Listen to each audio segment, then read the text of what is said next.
My guest is Martin Jarmond. He is the Director of Athletics at UCLA. He was hired by the Bruins in 2020. Formerly, he was the AD at Boston College, becoming the youngest AD for a Power 5 school at the age of 37. Martin, thanks so much for joining me on Sports Business Radio. How are you? I'm good, Brian. How you doing, brother?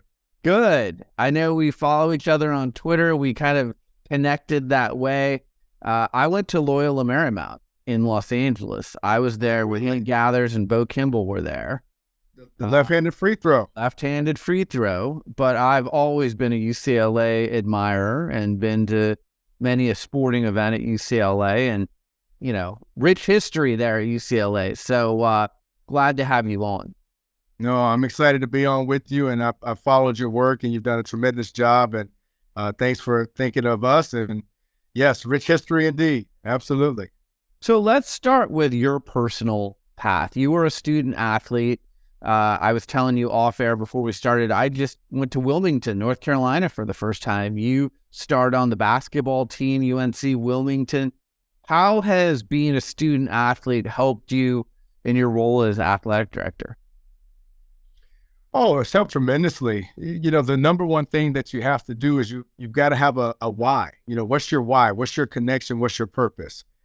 Because I talk about energy. I'm an energy guy, enthusiasm, and to have the passion that you need to be great. I want to be great, right? You got to have a level of energy and enthusiasm about what you're doing. And at UNC Wilmington, I was a student athlete, and I had a great experience. You know, there were so many people that poured into me, and I didn't have a great experience because it all went the way that I wanted it to. You know, I wanted more playing time. I wanted more shots, right? I wanted different things in my career to go a different way. But the reality is it's life, and you learn to persevere and to see it through and to have grit, and you form bonds with your teammates and your coaches and administration. And so that was a great place for me to learn and grow and develop. And I had such a great experience that I wanted to give that experience back. I wanted to give back. And so that's why I pursued this college athletics path. And, you know, it's been good so far. So Wilmington, North Carolina, I think most of our listeners may know, home of Michael Jordan. The real MJ. The real MJ. and the Jordan brand is your partner for UCLA. That seemingly has worked out terrific. I got to say, I'm not just saying this because you're on, I think your uniforms are the sharpest in college athletics. I love the colors. I love the fact that you're working with Jordan brand now. I know a lot of those folks from being up in Oregon, and campus isn't far away. But how's that all come together for you? It's been a beautiful partnership, and the relationship is growing. You know, we joined with Jordan Brand and Nike specifically in a time of challenge. I mean, it was in the heat of the pandemic, and we were coming out of a situation where it didn't work out with our previous apparel partner. And so we were in a spot. And, you know, when you think about Jordan Brand, and you think about the excellence, and we talk about elite. You know, elite is a word that I use a lot. And it's something I think about with UCLA, and it stands for energy, leadership, integrity, toughness, excellence. That's elite. It's a mindset. It's not wins and losses. It's every day bringing that mindset, giving you everything I got. And that's what Jordan Brand, that aligned with us and who we are. We want to be a part with the best. And I love Jordan Brand from the standpoint they're creative, they're innovative, they take risk. And a lot of young people love Jordan Brand. You know, you got to have a level of swagger and technology and innovation, right? Because we're in a business of helping young people grow and develop. And there's two things we do. You recruit talent and you develop talent. That's what we do. And Jordan Brand and Nike allow us to outfit our student athletes with the best quality gear in the country, in the world. It's a world-renowned company. And it's one that really invests in the things that matter to students.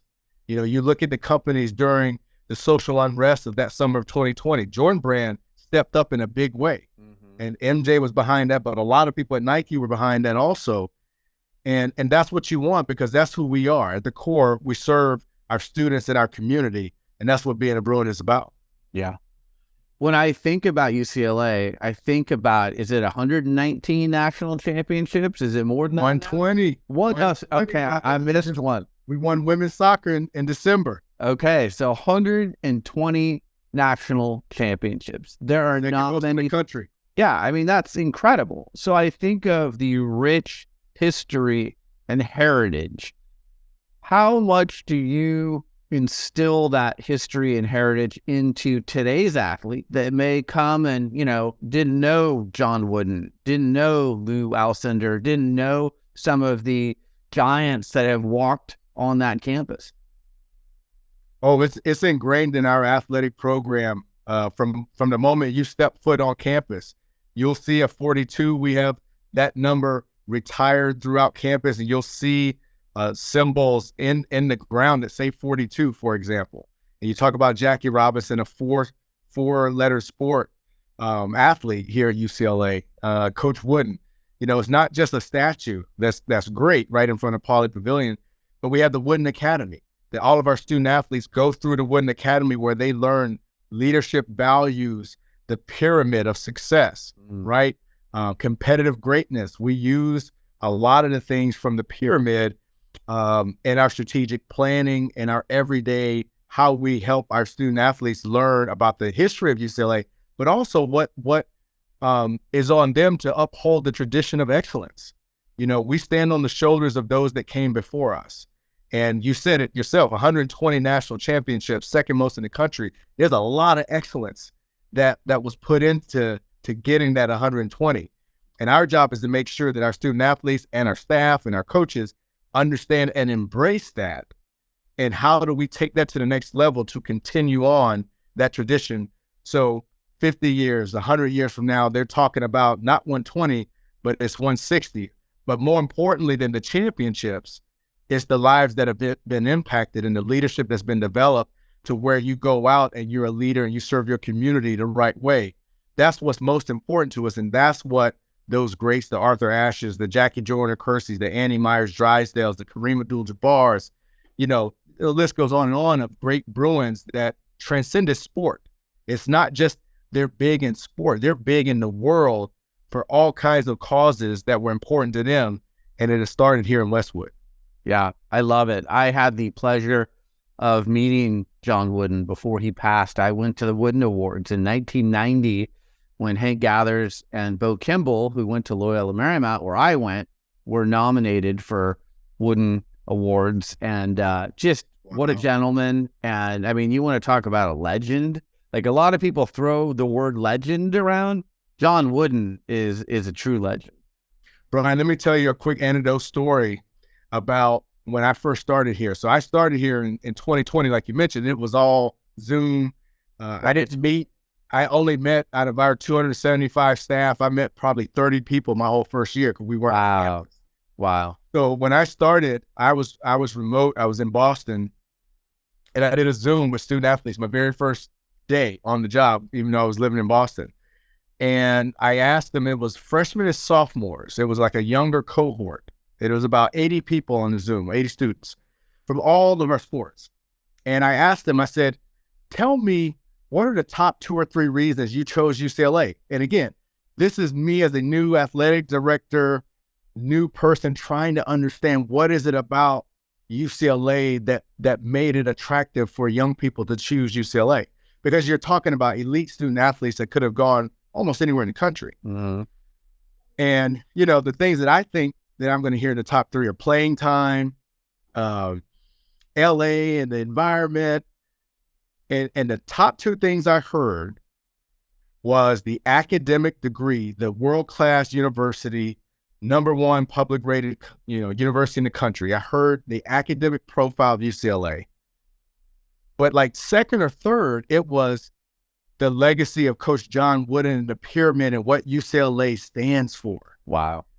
And I'm talking about freshman rowers, sophomores on the swim and dive team, talking about Coach Wooden. And I'm thinking, you got to be 18 or 19 years old. How do you know about Coach Wooden? I asked, and some of them, it was their parents. Some of them, that's just what they've known about UCLA.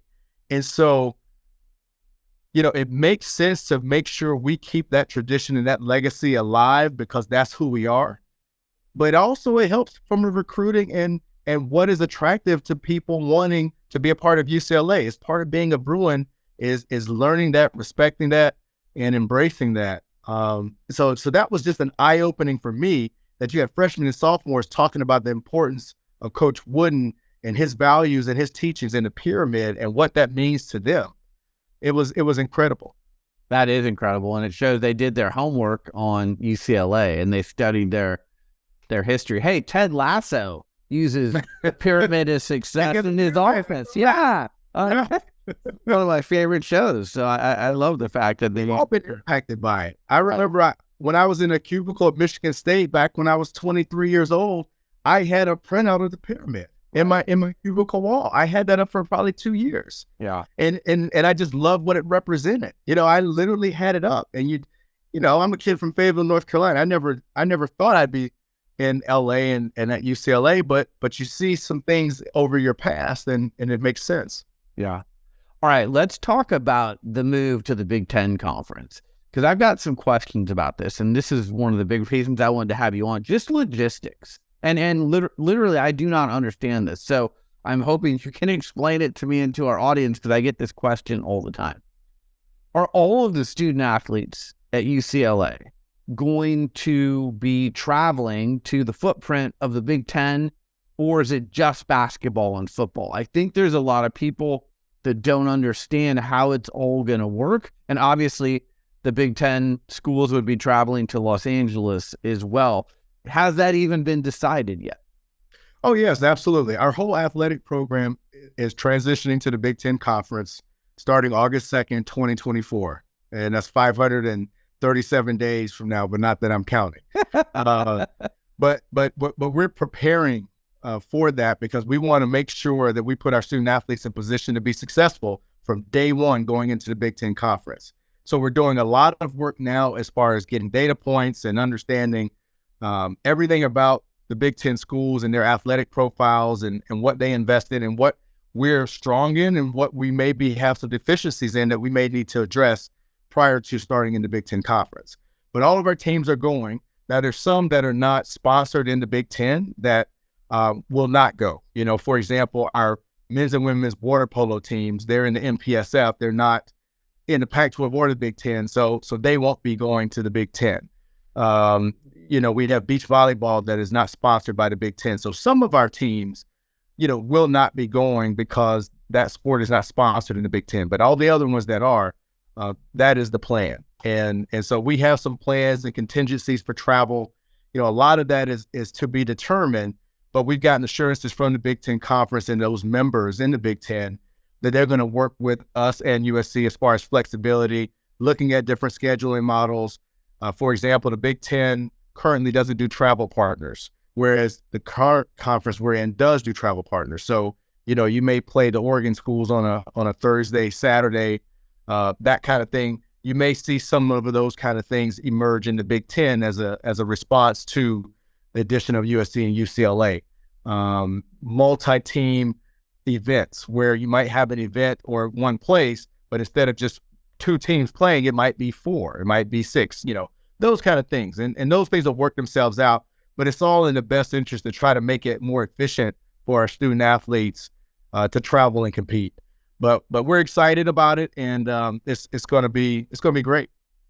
Elite athletes want to compete when they have the most number of eyeballs on them, the most number of viewers. The Big Ten Conference signed a great media rights deal last year, and you're going to be playing at times that aren't 10:30 p.m. on the East Coast. So more people are going to be able to watch these athletes perform.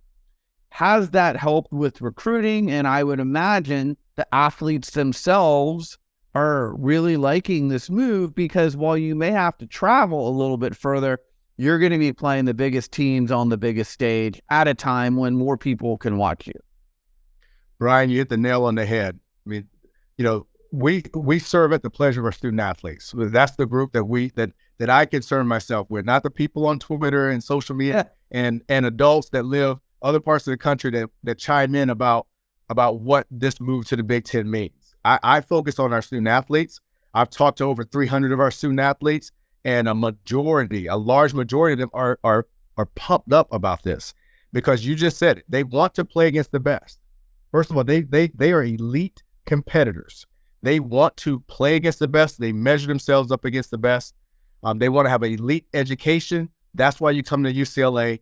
And they want exposure. This college athletics has changed so much in the last few years, and not just NIL, but just exposure for recognition and what that means for you and your future.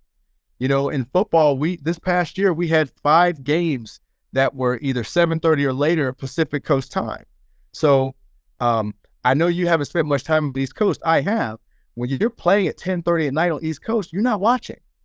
You're not, you're just not. It's a challenge to do that. And so now we're talking about windows where student athletes will be seeing 3x, 4x the amount of eyeballs that usually see them. So now people will know who they are, their stories, their talents and skills are going to be on a national stage being able to be showcased. It's going to be incredible for them and their growth and development, and also for UCLA athletics, because that's something that in my mind is a really big piece of this, is how do we best expose our student athletes to let them showcase their talents and skills, to put them on that national platform at a major conference in a major way. And that's what this move to the Big Ten is going to do.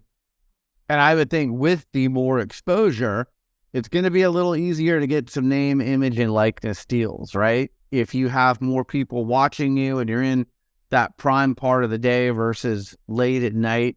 And, we know that this generation of student athlete, NIL deals is part of their consideration when they're choosing a school, and, they want to make some money off of their name, image, and likeness. So what are you hearing from your student athletes about NIL and just navigating that whole space, and how this move to the Big Ten may be helping them? Well, it's a game changer. And let me say, I love it. NIL is something that should have happened a long time ago. And by and large, 98% of the things that you hear about NIL, as far as impact to student athletes, is a positive. You always hear stories, and 2%. Anytime something is new, you can't believe everything you hear, first of all. It's just a lot of conjecture and rumors about things. But for the majority of our student athletes, NIL is a game changer, because it allows you to learn in a college atmosphere and environment your brand, negotiating skills as far as contract, accountability and responsibility for your brand, your image. Those are all things that we want to help and teach and educate our student athletes about. So the ones that I've talked to, they are really appreciative that they have this opportunity while they're in school to not only just get some more money in their pocket, but also learn about business. The business of them and their skill and their talent. And that's no different than extraordinary musician on campus can do that. Now they can be and do some of the things that other students on campus can do. So it's great from that perspective, but also too, you want to give them the exposure and the opportunities to really help them figure it out. And being at a national conference where you're going to span coast to coast, that's huge. And I look at NIL as 2 things that you got to do. One, with your own athletic program, you got to make sure you do everything you can within the rules to help your student athletes have success in the NIL space. Mm-hmm. That's why we created a program at Westwood Exchange. You let companies and businesses and alums come on there, student athletes on there, it connects them directly. Right. So they can do deals directly with each other. We were one of the first schools in the country to have an exchange. And then educate. We partner with the law school because it's contracts. A lot of student athletes told me, Martin, I get most of my deal offers in my DMs on Instagram where a company that I've never heard of wants to partner with me. Now we have a partnership with the law school on campus to where they have 3L students and faculty have a clinic where they can show them their phone and show them these deals that they're getting, these offers, and they can talk through it with someone, a UCLA student and a faculty person in the law school, to help them navigate through that. That's collaboration. I mean, that's a win-win for everybody. And so you got to do everything you can at the university level, and that's what we're doing, And then with NIL, you got to also look at the external landscape. You got to know what's going on, and you've got to work with collectives and people, again, following the rules, but you got to do what you can to really help your student athletes, again, better themselves in that situation. And so that's what we're trying to do. A few weeks ago, I was at Duke University, and I was told that 12 of the 13 scholarship players on the basketball team now have agents. Wow. Are you seeing that a lot of your elite athletes on the football and basketball teams are starting to get agents, or has that trend not really come into formation yet? No, they are. I would say when you say elite, that is absolutely true. You know, again, anytime you have something new, you know, you kind of got to learn as you go. And what we've learned is some of our student athletes feel that to be able to focus on their craft and their studies and what they're really good at, they want somebody to come in and help manage that. And that's okay. You know, that's something that they can do. And we support them how best we can, if that's an option. But again, that's not for the majority. I would say over 90+% don't have an agent. Right. And that's what, as an athletic director, I have to think about them as far as what services can we provide, partnering with the law school, partnering with the Anderson School of Management from a business perspective, looking at opportunities, evaluating it. What is the worth of this to your brand? What is it going to mean 5 years from now if you do this deal to what you're doing? You know, we got to make sure we help a majority of our student athletes. But I can tell you right now, over half of our student athletes have NIL deals, and we have 700 student athletes. So that think about that. NIL just came in less than 2 years, and half of our student athlete population have some form of NIL deal, whether it's cash, whether it's free product, you know, those kind of things. Half of them have it, and that number is only going to go up. So it's fascinating to watch, but it's exciting too, because this is incredible learning opportunity for our young people. You mentioned the Anderson School a few minutes ago. I'm a big fan. As a matter of fact, a few years ago, I did a live show from UCLA, and my guest was Baron Davis. And I was so energized by BD.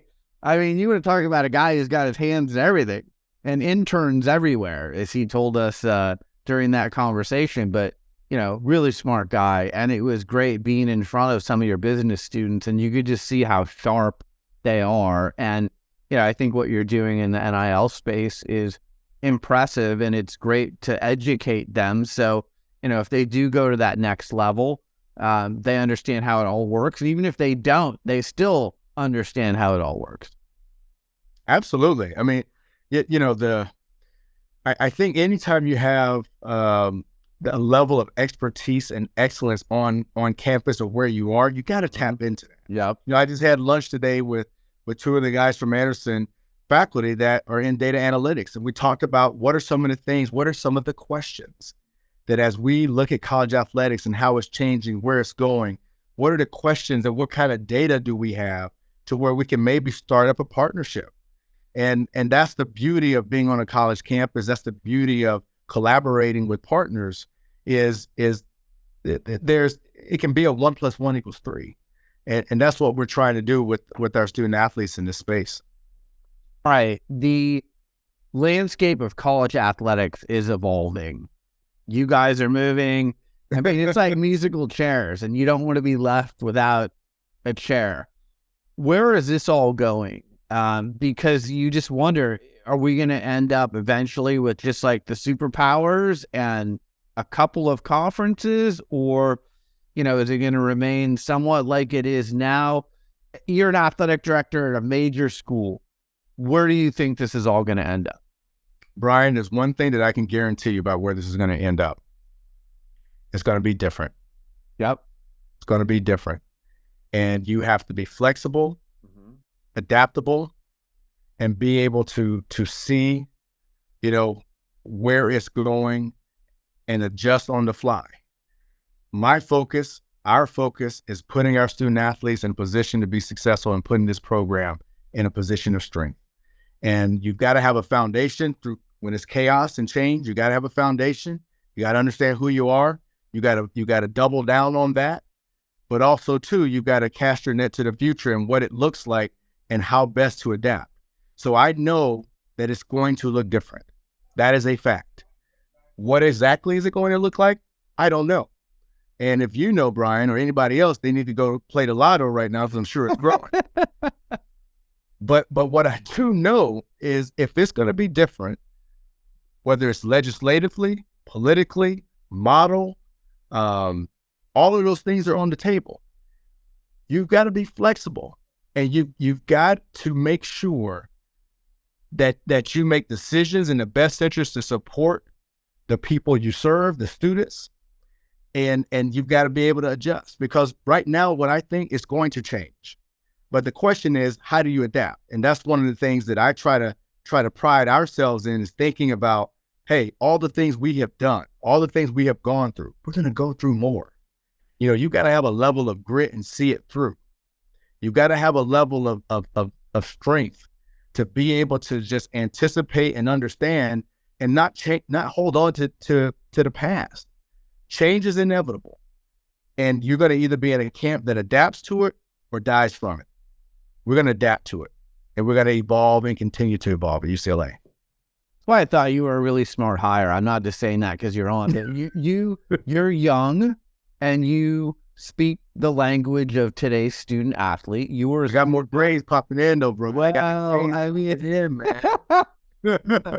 You're still close enough in age to today's student athlete. You understand the language they speak, and then you're innovative, and you're not afraid to change. There's a lot of the old fuddy-duddies that they want things to remain the same. They don't want to change. They're traditional, and that's just not the way the world works anymore. Whether it's in sports or business or technology or outer space or anything, it's a different world. So if you're going to stick to your convictions and say, nope, I'm not going to adapt, then like you said, you're going to die. It's adapt or die. And I think you are the perfect person for this job right now at UCLA, because you understand change and you speak the language of the student athletes. Brian, you got to be a student of the game of business, game of life. You know, Steve Jobs, amazing. His book, you know, you talk about what the iPod sales were, and then if you come with the iPhone, how it was going to cannibalize that. You know, not everybody's built like that, but he was able to see, Apple was able to see and modernize and adapt, and it looked like cannibalization, but really it was a bet on their future growth. Just this, you know, you got to learn from that. Just this past year, we started a program where, you know, you pay $14.99. We called it a Golden Pass. The Den Pass is our student pass, the Den Pass, like the Den. We call this Golden Pass, but it's for alums that are within 10 years out, and you can pay $14.99 a month, and you can come to whatever games you want to. You don't have to have a commitment of a season ticket. And part of the reason we did that, even though that's going to cannibalize our season ticket sales, right? You know, you might have students that go 10 to 15 years before they buy a season ticket because they don't have to necessarily. But you got to understand that demographic. Everybody has Netflix. Everybody has Hulu. Everybody has, you know, if you start to have a family, you're going to have Disney Plus. You're used to paying for those type of services in an on-demand format. Mm-hmm. So that's what we did with our, you know, ticket sales this year. And so you've got to learn. I mean, you're not going to reinvent the wheel, but you got to be willing to take risks, take chances, be bold, adapt, and have that elite mindset every day, to where you got to do some things and some will work out, some won't. That's okay. We're going to keep trying and keep pushing. Just a couple more questions for you. You're in Los Angeles. Like I said, I went to Loyola Marymount. I understand the LA market, but it's very competitive. I mean, you've got UFC across town. You've got the Lakers and the Dodgers and the Rams and the Chargers. And how do you get your piece of the pie in that competitive market where so many other options exist for sports entertainment? You got to control what you can control. You know, first we can control our product. We got to make sure that we support our coaches and our student athletes to where we put a successful program out there to where fans will be interested in coming. You can't look external. You got to look internal first. That's the first thing. So what can we do to make sure that we are putting a product on the field of competition or play that people want to come and enjoy? The second thing is we got to focus on the people we got. We have a natural base of UCLA, whether it's alumni, fans, you come to campus, you've experienced it. We got to make sure that we cater to those people because we got to keep who we have that have a vested interest. Mm-hmm. And then I think after that, you really have to look for the youth. I'm a big proponent of energy. I think you need to have energy in your venues, and energy starts with youth. Energy starts with students. That's why I think it's really important to focus on the students. And I try to connect, whether it's social media and different ways, with students, because that's where the juice is. That's where the energy starts. It's a lot easier when students stand up and yell for a defensive stop, then all the other fans around them start standing up. You watch that. That energy, that phenomena starts with young people. And so you've got to understand and try to make sure that we are enticing to compete with the phone, to compete with the couch, to compete with the fridge. And those are things that not even those teams that you just mentioned. So I don't focus on the other entities that are pro sports as much. I focus on us, and I focus on the things that I really feel we're competing against. I don't feel we're competing against the Lakers. I feel we're competing with the 405 and LA traffic. And how do we shrink that? How do we look at game times? How do we look at things logistically to make it easier for our fan to consume our product?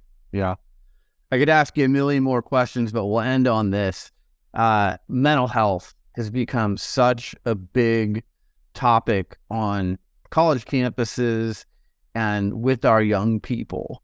What is UCLA doing to address the mental health of student athletes, whether they come in and they're like burned out because they had to work so hard to earn that scholarship, or they're just struggling with, being a young person in today's world on campus? We're doing a couple things, Brian. I mean, you hit it. The mental health is so important, especially going through a pandemic. That was hard on a lot of people. You're still feeling the impacts of our student athletes competing with no fans and having that isolation and not being together. You're still seeing it and feeling it. So you got to do a couple things. One thing we've done, first, we added more mental health support staff. We spent over $500,000 this fall to add extra full-time staff members so we could cut down the wait times of our student athletes that were waiting to have appointments. We've invested more in teletherapy as well. We've also done some spots at all of our competitions that have video boards about mental health. We called it a mindful minute. And I'm one of the first ones that speaks on there about mental health. When I go out and speak, I always talk about my therapist. I have a therapist. I've had one for years. We try to destigmatize that. I think it's important for everybody to talk to somebody that doesn't have a vested interest in your success or what you do. And that's just a couple things that we try to make sure to normalize talking and taking care of you. That's it. You got to take care of you. Mind right, game right. You can't compete and do all these things unless you're right in your mind first. And so we've done that, and we partnered with some people on campus as well to try to have, we had our first health and wellness day where we're trying to make that a part of our culture as far as what we do and how we take care of our own people. And so you got to talk about it. Anything that's important, you got to talk about it inconsistently. And that's how you make it a part of your fabric and your DNA. And so mental health and the well-being of our people, that's just something that we're always thinking about, and we're going to continue to think about. Look, I go to therapy every week too, just like you, and it's one of my favorite times of the week. If I get a therapy every day, I would. But seriously, I think it's important that men are out there talking about mental health, because, it used to be that you had to be macho and we're going to lose playing time or lose your position with the coach if you talked about your struggles with mental health. So the more of us men that are out there saying it's okay to talk about it and go to therapy and meditate or do whatever you need to do to help yourself, I think people are going to be far better off, especially our young people. And be vulnerable. You know, we have to make sure our young people, and not just young people, like my teammates, people I work with, it's okay to be vulnerable and share. Usually that helps you connect with people, and it lets them, you know, kind of bring their guard down a little bit. And then that's when the magic happens, when you're vulnerable and you're sharing and you're open and transparent. So then those layers get removed, and you can be who you are. You know, I want everybody to come to work being their authentic self, because that's where the magic happens, when you can be authentically you. So it's important, and it's something that we're going to continue to invest time and resources into, because you know, that's at the end of the day, you gotta make sure you take care of yourself and what you need from a mental and emotional standpoint to be good. Martin Jarmond, he is the Director of Athletics at UCLA. Thank you so much for joining me on Sports Business Radio. This was a pleasure. Continued success to you. And I got to get to a Bruins game one of these days. Yes, you do, Brian. Thanks for having me. Thanks, Sports Business Radio. This was an honor for me, and let me know when you're in LA, man. You're listening to Sports Business Radio. We'll be right back.